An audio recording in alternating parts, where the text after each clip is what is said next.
or something like that. He's a captain, right? Yeah, we could say captain. Yeah. But anyway. He prefers captain. We've got the map band phase, so we'll go through that really quickly. We'll find out where we're actually going to play this match.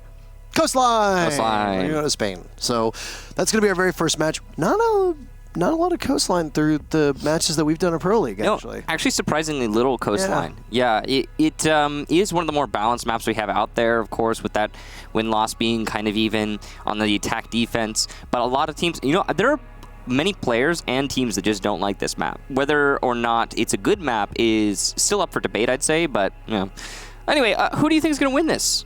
Why don't you tell us? I think it's going to be INTZ. And I was right. I love being right. Good job. I love being right. Not that I could go on twitter.com and look up the results of this ahead of time, but I was right. I like being right. 66% you think that's going to be INTZ, 26% for Elevate, and 8% for a draw. We talked about this on the European broadcast yesterday. Yes. There are only 2 organizations now that Mindfreak is no longer representing a team in ANZ. There are only 2 organizations left that were the original Invitational. Elevate. They had Elevate and Vitality, funny enough, met in the finals of the Xbox 6 Invitational Final, which was a very close 10-0 by Elevate. Yeah. One of the closest matches we've ever seen. Everyone thought it was going to go the other way, too. Yeah, and Vitality looked very strong. They now both have different squads. Vitality stayed in Europe. They still have a French squad, however, it's on PC in Europe, and then Elevate, of course, has gone through the gamut. They had a team in NA for quite a while. That team got bought out by CLG, if you remember, and then they got bought out by Relegations. And then Elevate looked to come over to Latin America. They picked up a team, and then that team lost to this team, which then Elevate was like, you know what? We want these guys. Do the old switcheroo. Which is funny because the same thing happened with Rogue. Technically, he's like... Yeah. Yeah, or no, Giants And now they're in Europe. Same thing happened with Giants Gaming. Like, Aerowolf defeated Giants Gaming in Tokonami, and then Giants Gaming was like, we're going to take Aerowolf. That's ours now. Like, Yoink. This is ours. You made this? I made this. So, but Elevate is still in the game, and they're going to be going up against INTZ. INTZ have looked mighty fine, I will say, and they've surprised a lot of people. There's always been in Latin America a bit of a gap between the top teams and the bottom teams. Probably the one region that has that distinction over all the others is that there's a very clear tier list of teams in Latin America. I think that's fair to say, given the way that the standings have fleshed out over the last, 5 seasons that we've casted. And the exciting thing is that INTZ is kind of upsetting that now. I think that's what a lot of people are really looking to INTZ for, and that's why they're getting a 66% here on the poll. I mean, technically, Team 1 sort of did it last season as well, right? True. Team 1 had a bit of a stronger showing than I think a lot of people expected them to do. When you have Lukid on that team, they're probably going to go pretty far. He's a great player. So 1 comes in and upsets that balance. We also had MIBR take a significant step back last season. But with the powers of the MIBR bundle, they might have some fuel left in the tank this time around. They're going to be going up against Liquid, though, in the very final matchup. We got a matchup today, Elevate versus INTZ. Let's get underway on a very frag-heavy map in a very frag-heavy region. There's going to be a lot of fireworks. I have no doubt INTZ will be first banned as they are starting on defense. And what are they going to take out of action? Very common operators to be banned here. Nomad, Capitao. Who's going to go? Lion. Wow, Lion. All right. Okay. Lion does get banned, but... Does he? Definitely not as often as you'll see other operators. Especially these days. Many teams and players are well aware that you don't need to be scared of a Lion anymore. Now, this is more interesting to me, the Buck ban. We've been seeing Buck be one of the most played operators lately. He's starting to get a rise in popularity. There's a lot going for a Buck main or a Buck player or just somebody who's comfortable on Buck because you can do so much with his skeleton key and his rifle. And the fact that his C8 is one of those guns that you just win gunfights with, it's a super powerful weapon, means that you can be comfortable while being a useful utility to your team. Now, he's not any more popular, I guess, than he used to be, but he has these little waves, ups and downs, and right now he's definitely starting to ride the wave up. So yeah, seeing him banned out, not too surprising, especially on a map like Coastline. There's a lot of soft destruction you can do here, and since there's so little space for the defenders to hide already, you may as well make that less of an issue for the defense. As for the rest of the bans, there's nothing surprising going on there. Valkyrie will be available, which means we're going to have a lot of information outside. Buck and Valkyrie are two of the go-to fraggers in Latin America. This was discussed by you and I last week, and we will likely discuss it every single time it comes up. For some reason, the stars of the show tend to be those two operators, I think because they allow so much great playmaking potential on their own, and they don't have bad hardware associated with them, even though there is great debate over the MPX and how good of a gun it actually is. Bottom right-hand corner, don't forget to support your favorite Pro League teams. There are pilot program skins in the game. There's 4 in this region. Yep. Supports them directly, so it is, of course, advised if you like a team, go out and get their pilot program skin. Definitely is a comfortable place for you to be also in-game because straight up benefits, you know, just a skin to win, for sure. I honestly think that they're some of the nicest cosmetics. I was talking to a former professional player / final boss of Rainbow Six, Adam, AD9M. Final boss of Rainbow Six? Final boss of Rainbow Six, that's right. His Twitter says it, so he'd never lie. Nice. But basically we were talking about how the... it's a really clever name. The pilot program skins are some of the cleanest because they often adhere to the actual patterns and branding of these organizations, and of course the organizations usually have a rich history in the branding involved, etc. So yeah. But we see a lot of I think the skins. I don't actually know the details, but it looks like there's like organizational level input on the skins. Like if I believe so. If you take a look at like Fnatic's weapon skins, for example, like you can really tell that they put a lot of effort into them. Among, I would dare say, the nicest of all the pilot program skins. Yeah, INTZ is Nomad AK. Oh my gosh. INTZ right here has one has the Thermite bundle, and then of course also has skin on the F2. Yeah. That is Twitch's weapon. It is a it's an okay gun. So just okay. Just okay. It gives you +10 to fire rate. But the skin is fantastic. Now, there is sunrise control here for Elevate. And with sunrise control, they're going to be able to do a little bit of work under the site. This is, of course, billiards. But there's no buck, so it's going to be a little bit slower here. Now, that's fine for Elevate because they are the ones who banned buck. They are well aware of how to deal with this, I'm sure. They've used one lifeline underneath already to try and open up some holes on the anchor positions. And Will is just going to be holding control of Sunrise. He'll probably late flank from blue stairs when it comes to the actual attack, but for now he's just making sure no one's playing below so that when the plant comes out from Elevate, they don't need to worry about a C4 form below. They've been able to clear out the ADS from Duds inside of Hookah. Speak of the Devil, and Devil Shell appears. He swings onto KDS, gets refragged by Hunter, but still, you take the Capitao down. Not bad. I will take that. If I am INTZ, that's a suicide mission for Duds, but man, does he get the target that he looks for. Yeah, that's going to really hurt the actual site take when it comes out from Elevate. They don't have any smokes left, so they're going to have to do it a little bit in the open, I guess. And when you're planting on somewhere like Hookah, you really... one smoke can be the difference between a win and a loss. It's a very exposed bomb site, especially considering Elevate hasn't managed to gain any significant man advantage. This is crucial that the Capitao's gone. Both of the stuns from Hunter have been expended as well, so they're not going to have as much as you would expect to pressure into the site. As you mentioned, they would go in without the aid of smoke. You've also got Will down below trying to hunt in blue bar to see if there's somebody nearby. There isn't, at least not that we can tell. Toxic Canister will go off with 30 seconds left. Very first round is about to come to a conclusion, and, well, making no time about it is Elevate. They spring on in. 2 for the Mozzie, gets credited with an assist on VNX's kill onto Hunter, and it's now very quickly a 1v3, and it's just over. That's it. As quickly as it started, the push from Elevate gets rebuffed by INTZ, and they will take round number 1. So actually what you saw there might be kind of interesting for some. The Sledge decided to walk straight through Hookah all the way into Vase. And a lot of you might be wondering, how did he get away with that? Why is he allowed to just walk up on the anchor position? And it's really simple, actually. There is no crossfire into Hookah to prevent that if the Cocktail player is preoccupied. In this case, the Cocktail player was preoccupied with the attacker on Big Window Repel. Which meant that there was no angle to prevent a push in through Hookah because there was no one behind Hookah bar, there was no one by the Hookah bench. The Jaeger had already run out in the round, and he was the bench player, so the aggressive hold on Hookah was non-existent for INTZ, and so we saw Elevate take full advantage. That was what they were angling for. They pushed their Sledge into Vase. Once they had Vase control, they started to execute onto the bomb site, but Elevate made a few major mistakes. Mistake number 1 is that they failed to get the player on blue stairs. If blue stairs is still held, then that player can then punish anyone in Hookah from the blue stairs position. and can also potentially go downstairs and C4 if he had the opportunity, but the round was over before that was actually needed. The big reason why that was a possibility was because the Nomad tried to push up blue stairs and failed in that endeavor.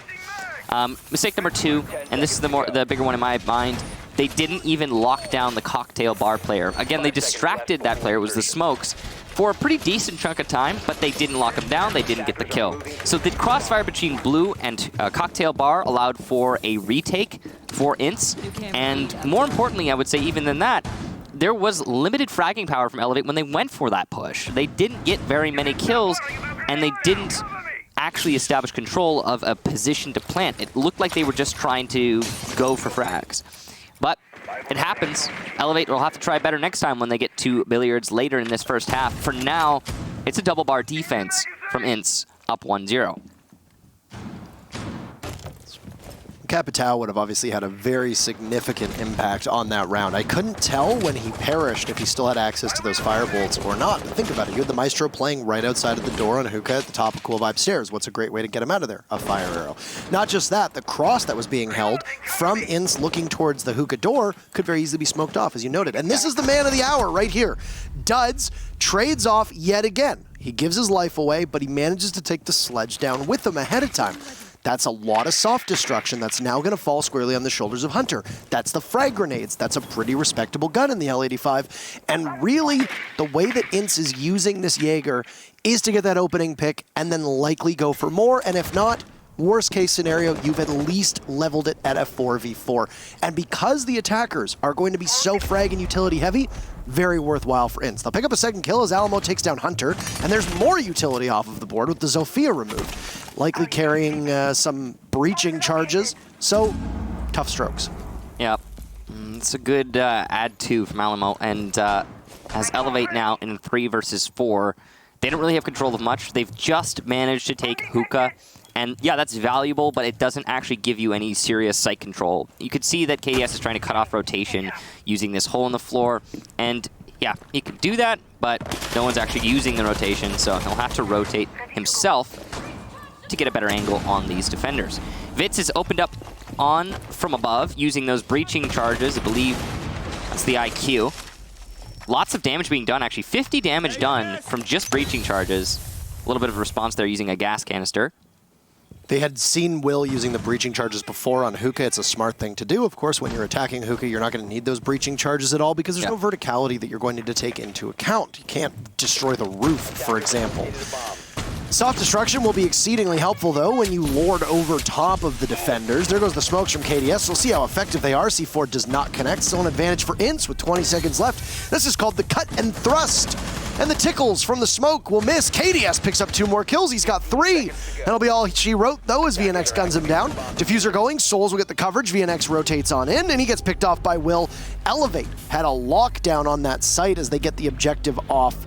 And that's a good answer to the very first round that INTZ managed to take, as it's 1-1. So the biggest difference between that round and the last is, of course, Capitao still in play. The cutoff of the smokes there was crucial. And also crucial, KDS decided to rush his own smokes and got 2 kills through that play. That is a very surprising play from KDS. And it usually results in the player who is pushing through the smoke dying, but because INTZ was not prepared for him to rush his own smokes, KDS managed to pick up a double kill. That's just you don't see that every day. So well done to KDS. A surprising play that works out. A bit of a blunder, but like I said, it worked out for Elevate, and they will take their first round. That Capitao is going to be, it looks like, a really big part of any attack strategy that Elevate decides to bring out. Their execution seems to pivot around having those 2 smokes that could be placed exactly where Elevate wants. This is interesting because we do not see many teams utilizing smoke strategies in this meta. It is actually something, a smoke is something that is often ignored on the attacking side. You can use it, yeah, but it doesn't have anything to do with the actual main take these days. Except for, I suppose, for Elevate. Because they've decided they really like Capitao, and if they can place their smokes correctly, they can execute onto anything. I mean, again, if they had the Capitao in first round, they might have been able to take it. I mean, because you do tend to see Capitao as well as Gridlock played with such reliability on a map like Coastline, it has the distinction of being one of only 2 maps where we do see a fair amount of smoke executes. The other map, of course, being Cafe Dostoevsky, once again, because on Cafe, it's very common to see a Gridlock get brought out, especially for Skylight Control, especially for stairs, because you know that there's only 2 ways back to the top of the site if you're going to play second floor, first floor, etc. on Cafe, and it's going to be a cocktail defense, or even if they're playing on the first floor and they have to get back to reading, mining, etc. That staircase control is so important. That allows an operator like Gridlock to be extremely helpful, and she's always going to have smokes on her. I usually find whenever the smokes come on Gridlock, people just use them haphazardly. Like, it doesn't seem like it really gets factored into takes as much anymore. Like, it does for some teams, clearly for Elevate, but it's so rare. The way that Capitao uses his smokes is because he's not always going to be at the forefront of an attack. I find that, yes, his smokes are used for executes, very well. But that's because he has the fire arrows to use as a disruption tool, whereas Gridlock doesn't really have the disruption tool. She does for the track stingers, but they're more of a flank watch. Her disruption tool is the smoke grenades to essentially cross off parts of the site and force the defenders to push through the smoke off into their peril. So for her, it's secondary. Exactly. So now, the way that those operators use it, totally different. Yeah. Now, we've seen a kitchen defense extended into Sunrise hundreds of times. We're seeing it yet again from INTZ. They're also going to be holding on to the main lobby security. This is a pretty standard kitchen hold. And I'm not surprised that INTZ have decided not to go back to the double bar based on what happened last time. KDS has been a crucial player for Elevate through these rounds, and he will pick up the first kill of this, onto the Maestro no less. There's Duds getting involved in the action. He guns down Will, the Nomad, with that soft destruction of those breaching charges. May not have been able to get a lot of them off, but that's okay because you have Plan B, which actually might have been Plan A for soft destruction, which is Lenda upstairs. Duds manages to get away, though. That's a big difference maker. Drunk's being taken out of action as the Maestro is particularly damning, especially if those Maestro cameras have not been rotated, because a lot of people forget that once you are dead as a Maestro, your Maestro cameras do not get to move anywhere. They are stationary. Alamo removing Hunter. He's going to sit inside of the main lobby. He's taking a couple points of damage off, but he's just going to be patient. Very, very patient. Now, above, Lenda is going to continue to apply more pressure to the main lobby and the bathroom. Right now, though, it doesn't seem like any defenders are terribly exposed to him. Souls set up, now outside service entrance. He's got that diffuser. He's ready to execute. Plenty of bolts still for KDS, in fact, all of them.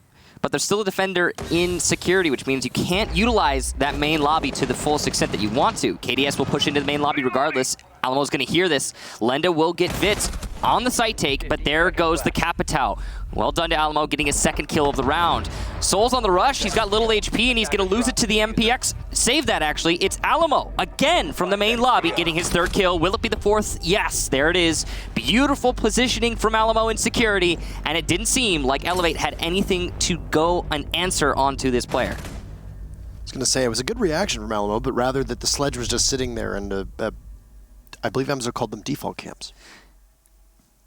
When you just sit there and you don't move. When you do, yeah, oh yeah, that's the greatest insult in Siege. Greatest. I thought it was particularly clever, and I'm going to always parrot it whenever Emzo, he called shuttle a default camp. Nice. We always hear like Montaigne is like he's like a live drone when you play him on. He's like a big human drone. Yeah, but I gotta say, yeah, as a defender, when you don't accomplish very much, especially being a default cam is just oof. Yeah, it's not great. But Lenda there was watching the wrong angle, and he must have gotten a call. Well, it was the wrong call. 3-site rotation complete. We are halfway through INTZ's defense. So where is INTZ going to go? Well, they're going to go back upstairs to Hookah, which they won the very first time around. The Warden pick is a dead giveaway. It's going to be hidden, concealed by that 6th pick. For people that struggle to understand how 6th pick functions, here's what happens. Basically, everybody picks their 5 operators.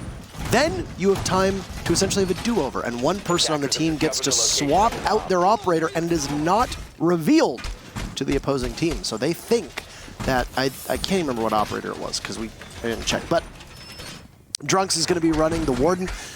Warden is particularly powerful upstairs at, what do you call it, cocktail bar? We're not going to have this pink conversation again. It was upstairs in cocktail bar, is it? Yeah. I believe you call it, not pink. It was humbled.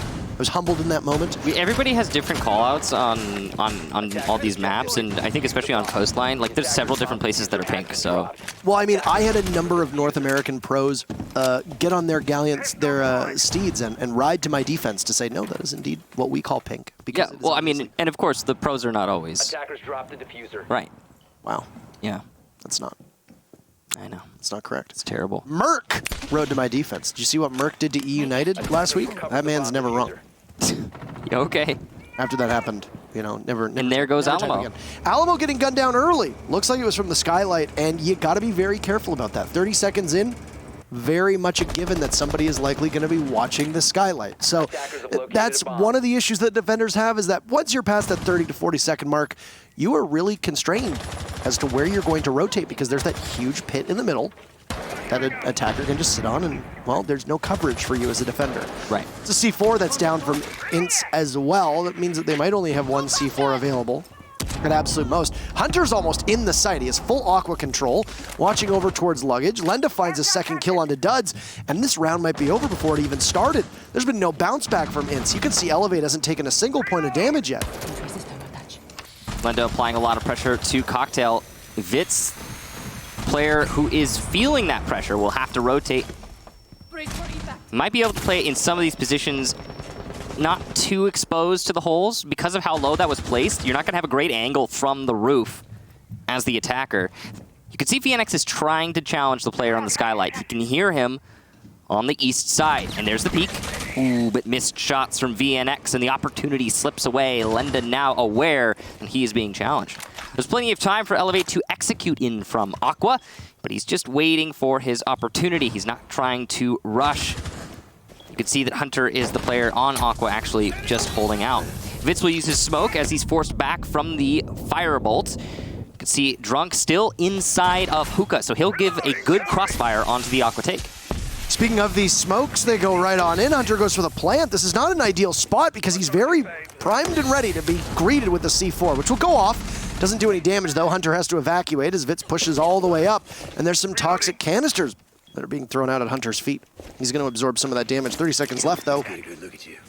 Go time for Mr. Secret Service himself, the best-dressed defender, as Drunk sits and waits very patiently. And coverage from Vitz, as well as, what was it, VNX on Cool Vibe Stairs, means that there's going to be very limited avenues for Elevate to go on in, but they're going to win their gunfights when Lenda's getting 4 kills on the round. He just needs to get VNX, but Will take him out as it's an ascend up those Cool Vibe Stairs. And INTZ, who started off so strong in LATAM Pro League, struggling so far through 4 rounds as they are tied with Elevate. That's not what people expected with that community vote, with INTZ getting 66%. I don't think it's what anyone expected, to be honest. Yeah, 2-2 is definitely a little bit more even than anticipated when you're talking about INTZ, who are not performing in this match as you would anticipate.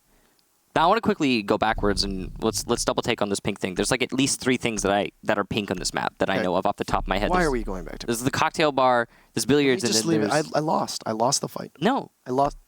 No. All right. No. Continue. Anyway, so there's like several places that you could call pink, and I think at least 4. There's 4 now, because I just saw that couch is also pink. I didn't know that. So I don't know, like it's you got a lot of different places you can call it, and really it's just whatever it is that you want to call it. You wanna call them all pink, Parker? Sure. All right, good. Then everyone will be confused.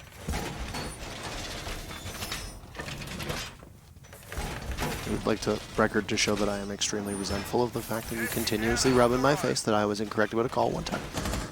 I didn't even bring it up. You did. I called it pink, and you had to flex on me. What? You literally flexed on me 5 seconds ago. All the pros in North America come to mind. I never said all the pros. Several pros in North America. They donned their trusty steeds and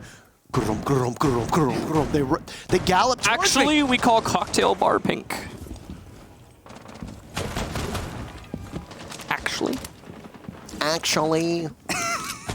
Actually, it's cocktail bar. Actually, it's pink. Actually, I am assembling a compendium of calls across the globe so that in hopes of having everybody communicate, okay? Yeah, that's going to take a long time, though. Timeline's like 6 months to a year, so... Because you have to consider like NA pros, EU pros. 6 months to a year, that means that right in the middle is 9 months, which means that you're pregnant full of ideas. Yes, thank you, Parker. That is pregnant with an idea, and that's how logic works. Is to make it all. Yeah, see, that's the thing is like, but those calls aren't going to be my calls. They're going to be everyone's calls. Then simmer down to the best calls. Speaking of calls, INTZ has gotten some. As you can see, a rotate coming in with a minute to go. You hold your positions. You gamble on where the entry is going to come from. There are numerous ways for you to be able to get in. And, well, KDS is going to do just that. He gets in and he punishes Vitz. And INTZ will trail for the fifth round that we have. It's a double bars defense downstairs. The wall inside of Courtyard is opened up. There's still lots of vertical control as Elevate continues to assemble on that second floor. Duds in a skirmish earlier took quite a bit of damage. And that's not a great spot for INTZ to be, considering Duds is so aggressive. He might be able to catch someone off guard. That's the best he can hope for in this situation. He was excellent at getting the opening pick so many times and could possibly collect another now as KDS walks right in. 2 kills for the Capitao, but Duds is there, and, well, it takes a while because BattleEye goes bonkersville until Duds shows up on the scoreboard. Still, INTZ has lost some heavy utility. They only see 4 on the board other than Alamos, VNX. We've also lost a good gun, secondary shotgun. I don't know what Hunter was expecting there. Hopefully to win the fight against Drunks, but he was wrong, and now Elevate find themselves in an even man count. But the big thing is that Duds is still very exposed in his position. I mean, most people engage in fights hoping to win, Michael. I just meant more like, what are you doing, peeking a door that's opened up that way? You know, do you understand? Do you understand what I'm saying? I guess he just doesn't want to win the gunfight. That must be it. He wanted to lose. He wanted it less. Yes, that's gotta be it. He wanted it more. Oh no, Will just narrowly missing out on capitalizing on his second kill as he had finished off Duds earlier on. Drunks is there. And the leg of the Nomad spotted as she breakdances away. Drunks finally able to control the recoil, but he's going to be in a 1v2 now with Souls going for the default plant just by B-bomb. On the stairs is the twitch of Lenda, and Souls should be able to ride this one out. Continuously taking tons of damage, though, and he's only on 5 HP, managed to get the cam. Even if he gets punished by the Maestro, who will now creep on up, the Twitch just needs to watch over top of it. The Twitch was playing on Cool Vibe stairs, but has likely assumed a position on the second floor because you're going to have to go for the diffuser. And yes, that's indeed correct. Souls is outside, he's evacuated the building, and he's going to rely on Lenda to do the rest of the work because if Souls engages, Souls is going to be, as his name suggests, a soul instead of a body. Lenda had the coverage upstairs through the soft destruction, and Elevate will have their very first lead of the game, their second execution, as they were able to get the diffuser down that round. Every single time we've had these teams go back and forth, until just now, that was the very first time we've had Elevate get 2 rounds in a row, or anyone get 2 rounds in a row in this match. So INTZ on the back foot, that's for sure. They'll go to Billiards. Last time we were here, INTZ did lose this one, but the first attempt they were successful. Elevate losing the Capitao early on did not help Elevate in the very first attempt. The second time they had their Capitao, and that made a big difference. Because when the first plant was attempted, it was inside of A, and there was plenty of smoke coverage, which meant that the defenders could not punish that plant. And then, yeah, no one died on it, and then the re-engage worked out great for Elevate. Now, I think losing the Capitao early on is crucial for denying these executions that we're seeing from Elevate because, yeah, the smoke stress are working out, to be completely blunt. Yeah. And that's kind of surprising, to be honest. You've got a Maestro in play, you've got smoke, C4s. I would have expected INTZ to have a better go at holding off against that.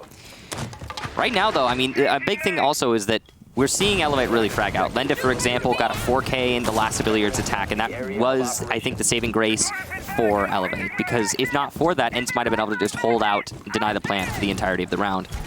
But, you know, can't always have the dream situation. Speaking of, though, I don't think we're going to see Lenda get another 4K. Don't say never. Well, not in this round. He did it on Hibana as well, but their hard breacher role on a map like Coastline is not like it is elsewhere. You will notice for the uninitiated on Coastline that there is a scarcity when it comes to hard breachers. That's a beautiful shot from Will, and Duds doesn't even bother to move as Will knows the position being held very aggressively on the bar downstairs. Another for Elevate now as they picked up 2 kills within the first 45 seconds. And INTZ not having a good go of it here. Almost yet another as Alamo peeks up and swings on KDS. They both take some damage. Alamo's worse for wear from that engagement, but KDS will not fall off. He's going to pursue this kill as best as he can. Still holding the angle onto the hookah door. KDS is just waiting. Alamo getting aggressive. He knows he needs to get the man count evened out, but he's actually in a pincer right now, and he'll actually work his way out of that as he eliminates KDS. That's the smoke's gone, and yeah, okay, that's really crucial for the execution, but it might just be enough in terms of manpower advantage for Elevate to just muscle the way into a round win here. And what could have the Capitao done? He could have fired off either Cool Vibe Stairs or Cocktail Bar, which is exactly where the smoke of Vitz is playing. And Vitz was forced out of that position last time there was a hookah defense. Oh, this could actually take the Valkyrie down. They miss it, but Alamo's only on 20 HP, give or take. It could have been 2 Twitch Tazes and the Valkyrie would have been down. But my point about the Capitao, if he had not engaged in that fight, you do not need to continuously re-peek the Valkyrie. Move over to the big window. Use your gadget and get the smoke out of Cocktail Bar while somebody on your team is able to capitalize. It's going to be Hunter now to do that, though. He's still got 1 concussion left. There it goes. It's going to go up to the top of Cool Vibe Stairs. Alamo managed to evade it, but he's gone. Smited from Earth. As Lenda is there, you said he's not going to get a 4K. Well, there's still 2 more kills. We could get a 3K if he really wanted to. Offside is VNX as Vitz is deep within. He'll creep on up to the doorway.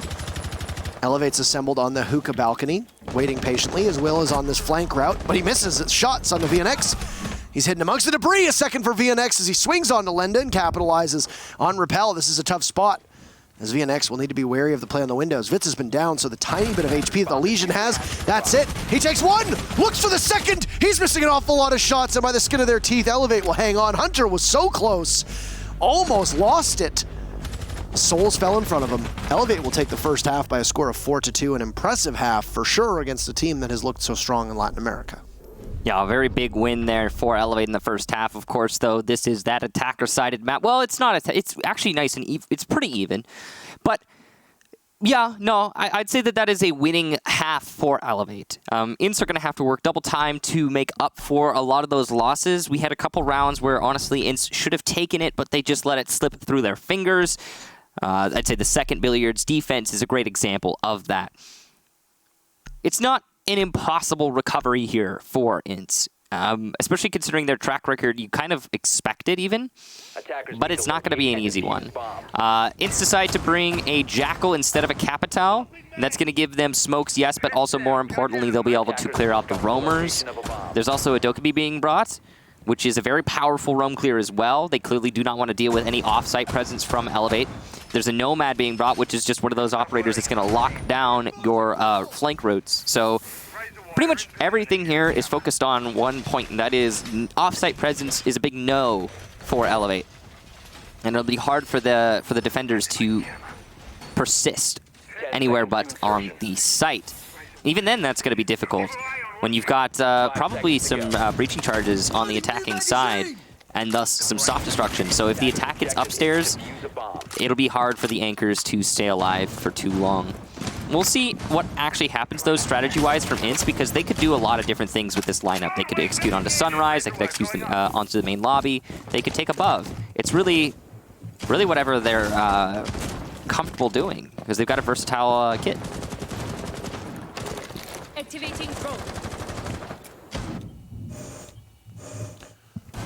I like this lineup that INTZ is bringing. They've got the smoke set in the hands of VNX on Jackal, who's a particularly strong operator, but the way that we've been seeing the meta shake out for Dokkaebi is that she's running frag grenades, but in this case, we actually have Drunks running the smokes as well. That's not usual. 4 sets of smokes can be a little bit too much, maybe, for an execute. We saw, a couple rounds there where Elevate were able to make just 2 smokes work. Mind you, Capitao smokes are immune to ADSs, so maybe they're factoring that in.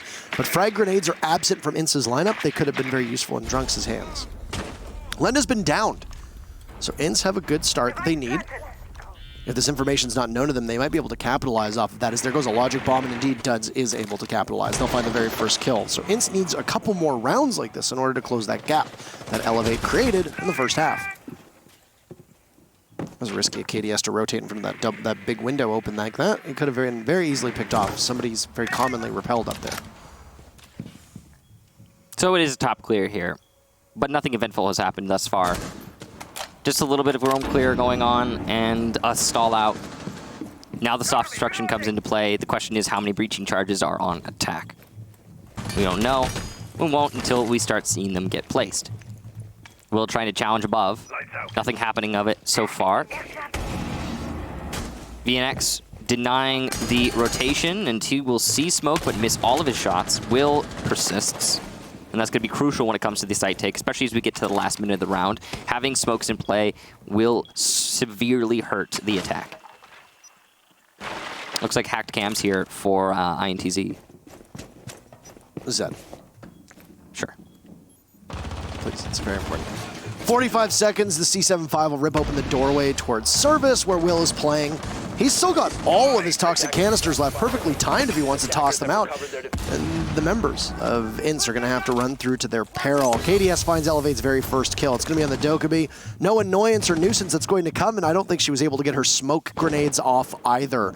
Will, playing at the angle that he is, can very easily just pivot and blast through anybody that walks through the service doorway. There goes the first smoke. He's going to answer. Toxic canister goes out. One sprints on in, and they just walk right by each other. No way, Will. You did not see him go on in. Duds is spotted, firing in blindly as Will. The toxic canister still down, but it's a cloud fiesta because nobody can see a damn thing. The smoke obscuring every single player of Elevate and INTZ as well. And just through the clock, it'll be Elevate taking the round. What a messy finish that is. We know how close they were. 2 ships in the night through the smoke.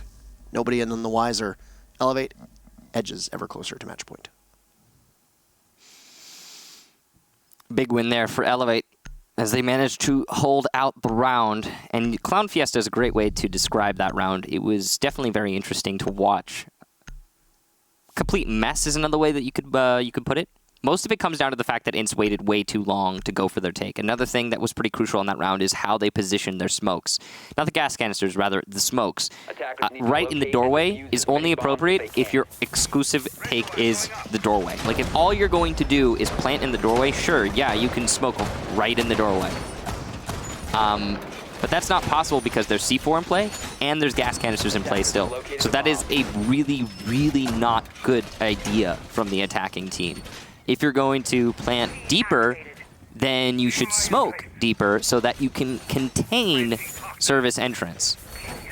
So the Clown Fiesta was triggered mainly just by one smoke grenade right inside of service entrance door, and it really should have been somewhere else. But hindsight 2020, maybe INTZ can improve upon that next time they have to attack on the kitchen, if they even get to another kitchen attack, because we're right next to match point here for Elevate. They only need one more round to push it there, and then at that point, INTZ cannot win this match. They could at best draw. We'll see what happens, though, as we go to a billiards defense. Have not seen this yet from Elevate, of course, because this is only their second defensive hold, and they went kitchen first. Hunter's playing with fire here, looking at the service door.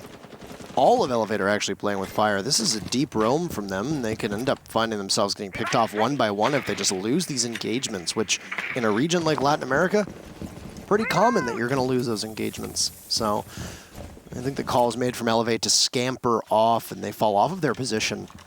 At least everybody except for KDS, who's been having a great match. Playing on Capitao, not exactly the entry fragger that you expect most teams to have, but he's flexed onto the Jaeger for defense, and that's the aggressiveness that you anticipate from a defending team. Down goes the smoke. Opening pick to INTZ yet again. Say goodbye to Will. You just used the boost spot. I didn't even know you could do that. But that's a really important kill there for INTZ early. They will lose Trunks, though, for it. So one of your flank watches eliminated. That's the gridlock. Yeah, I didn't know you could use that spot. Yeah. And the you get onto the ruins and then you kind of like parkour onto the wall. It's Parker. Okay, Parker. Excuse me, you Parker onto the wall. No, it's parkour. What? That's what? Which one is it? Just have the round to go here, as it's a chance for Elevate to get themselves on match point. We mentioned gridlock and how powerful and impactful she can be.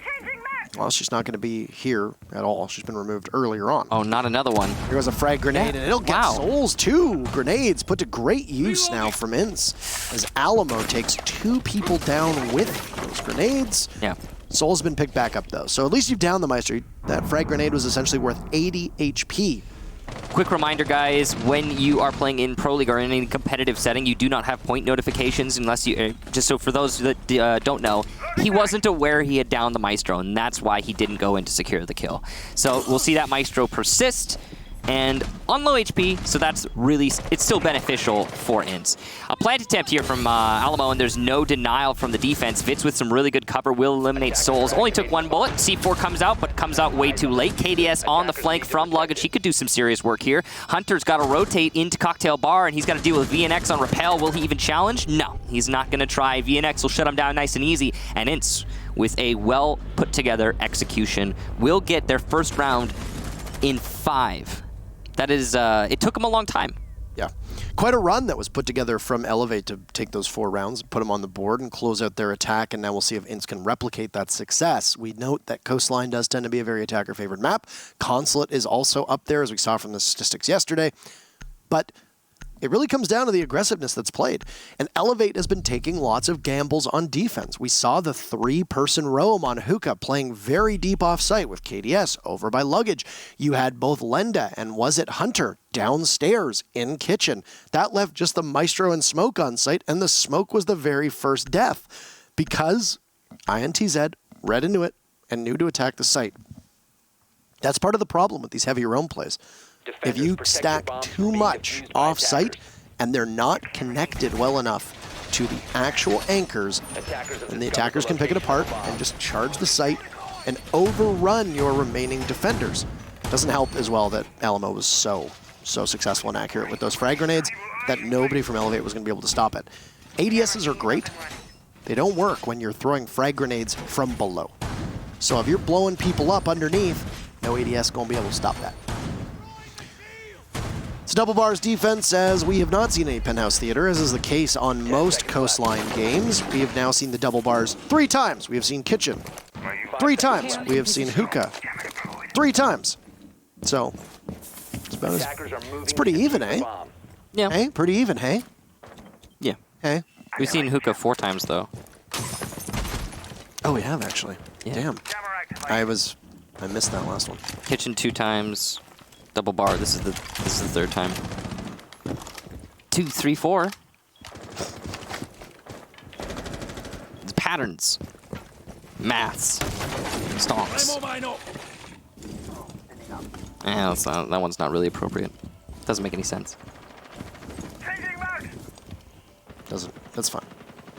Not every pun has to be a winner. Wait a minute. I got it. The score is 5-3.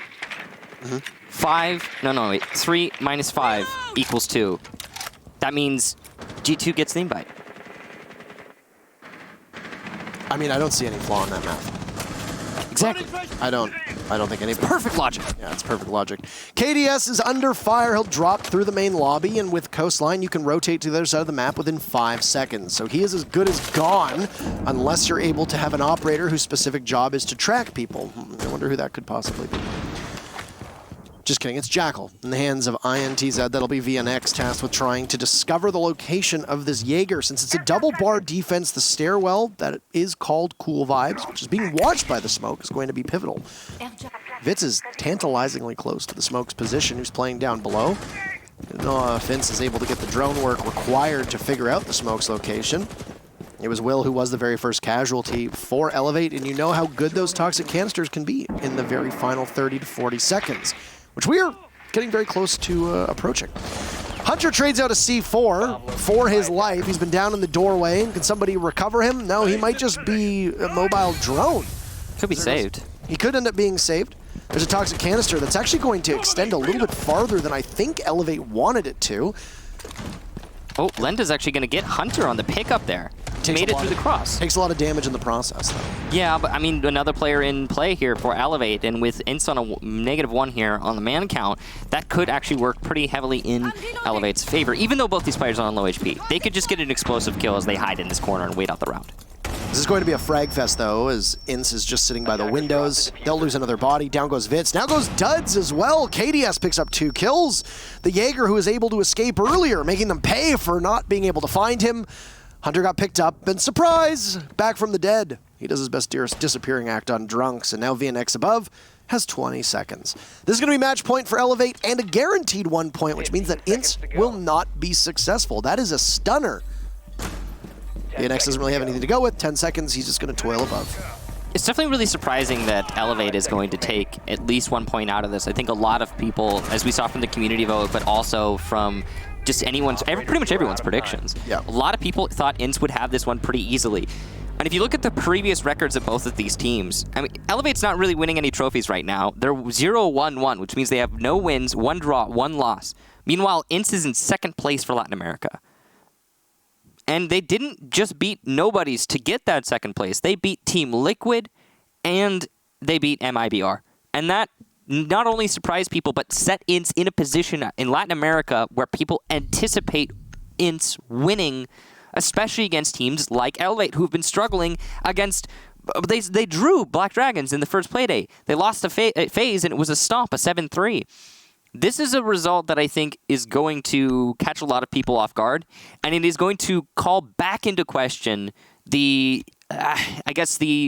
question. Well, it's going to bring back up, is INTZ one of those teams that is going to be a staple in Latin America, or are they going to fall backwards to where we saw them, or where we thought they would be at the beginning of this season, whereas it's pretty much middle of the pack, I guess? Everyone was thinking that INTZ was going to be stepping apart. And when you're putting up surprising wins like what we've seen from INTZ through this season, things are always going to get called into question. When the pattern starts to break a little bit, that's when it gets pretty bad if you're INTZ. So we'll see if they can renew their vigor, or if this is just going to start to fall off over time. 5 seconds left. Right now, what we can say is that KDS is really the star of the show, and he's stepping apart from the pack because, I mean, 11 kills, but those are all really crucial kills. Every time KDS starts adding to the scoreboard, he's getting kills that are securing rounds. Like that last round, for example, when he ran out and got a double kill, that pretty much solidified the win for Elevate. And it's not even that. It's, if you remember on Attack, his Capitao plays in particular. Yeah, that too. He died a couple times early on, but there were 2 rounds in particular where he busted everything open by getting some very consequential picks. And here he is again, the man of the hour, down below. Lots of rotates and an avenue for many members of Elevate to scramble through Sunrise and the blue bar. They've structured their defense inside a kitchen for what could be their very final defense if they prove to be successful. And if you're INTZ, well, you need to do something that you haven't necessarily been the most successful doing in the last 4 rounds, or 3 rounds rather. This is now their 4th defense for Elevate, is that you need to be able to hunt down these roamers. That's going to be tough. Hunter's inside of the main lobby as Valkyrie will likely be supported by these cams that he might have selfishly set up. Whether he's going to play solo or not, that's the question. INTZ will make no mistake by taking control of that 2nd floor. They'll do so pretty quickly. You hear the sledge smashing away as Hunter is primed and ready to greet him, and there you go, Alamo's going to take some damage. So these holes work both ways, as the old Emzo says. Hunter's still there, and if somebody from INTZ, after taking damage, decides to push through the main stairs, they'll be greeted with an MPX, and not too far off is KDS for backup. Good drone work there by INTZ. They're going to spot their prey, but the question is, will they actually take the fight? Because we've seen INTZ gather a lot of information, but they're not really... It's like they're playing a little bit scared, afraid to lose maybe. I'm not sure exactly what the issue is. What I can say is that INTZ is not comfortable taking fights right now. So they've droned out a player in main lobby, and they're not going to confront them directly. They're going to try and use vertical pressure. This is not going to work for INTZ. As you can see, nobody's exposed to that. Nade's coming in here from Alamo, and it's not going to get anything. Will, once again, with the aggressive play by the shelf. And he's using his gas canisters very, very early, but he can slowly detonate those for the rest of this round. So it's not unwinnable for him, and it's not a terrible use of utility. Will in the smoke this time as it's placed further in. Gas canister, though, denying the plant, so attempt number 1 fails for Drunk. He will go further in and get downed by Will, and Duds will pick up the refrag at least, but there's not much of a chance for Duds to get the plant because there's no cover. Elevate will be able to rush back into the site and deny this outright. There's the C4 to do it. Hunter also got a kill off site, so it's just VNX, and there you go. Elevate will take the match in a 7-3. That is a really impressive scoreline for Elevate, especially considering the record for both of these teams so far through this season. An absolute stunner of a performance after INTZ had looked good through their first 2 matchups, but this is exactly the pitfall that comes with writing off the rest of the season after just a couple games. Yeah. Teams can get off to a hot start, and it seemed like INTZ did that. Are they regressing, or are they just coming back to the mean where they deserve to sit, which is somewhere in the middle of Latin America? Because losing to a team like Elevate is not something that a top 4 team ought to be doing regularly, and that was almost as lopsided of a matchup as you could imagine.